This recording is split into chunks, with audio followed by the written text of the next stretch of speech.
Welcome to Billing Buddies Podcast. Today's podcast is about the new Advanced Beneficiary Notice, otherwise known as the ABN, that was released March 2017, but it's not for use until June 21st of 2017. So I just kind of want to review with you what the Advanced Beneficiary Notice is, if you don't know already.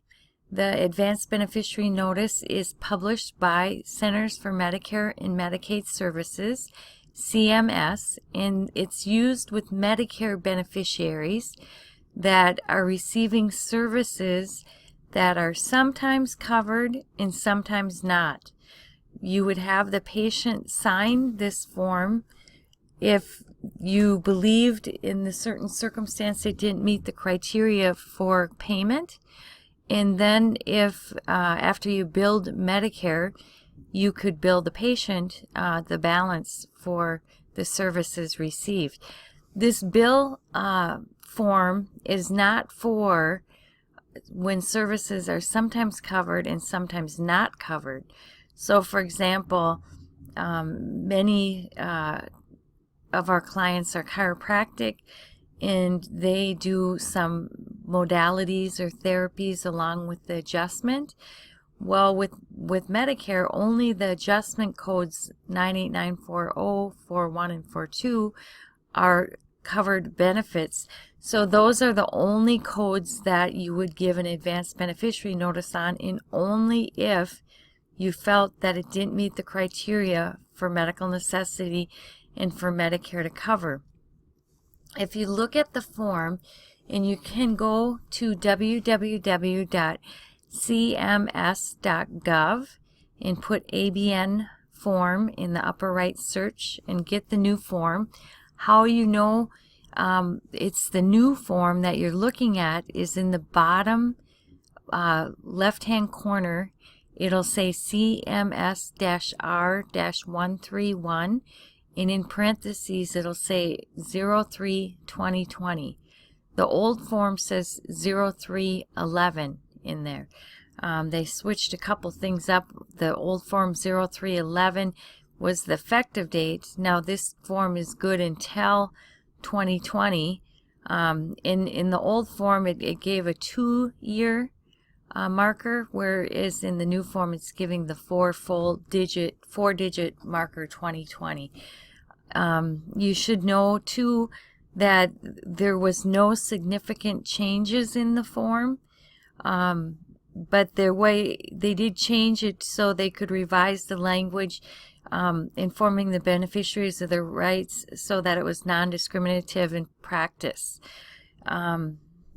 One thing to know about this form, whether you're using the old form now through June 21st or the new form, you only use it when you think Medicare is not going to cover it. And you have to be real specific in the top part of the form where there's box D, where you tell the service that you're providing. For example, you may be providing 98941.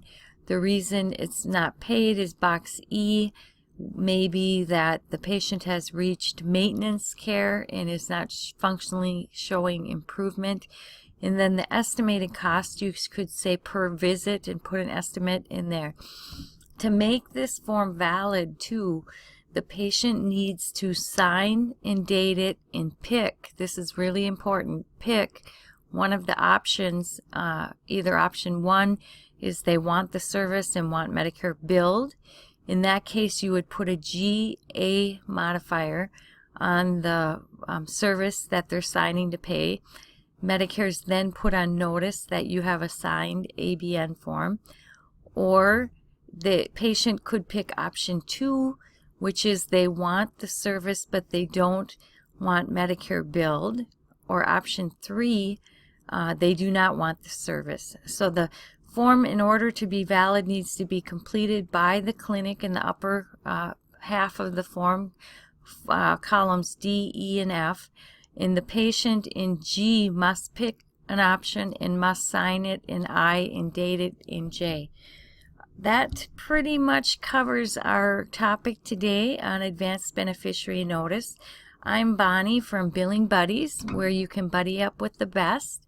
If you have any questions, you can always call me. My number is 612-432-2366. I'm on the phone quite a bit, as you can imagine, but please leave a message and I'll be sure to get back to you.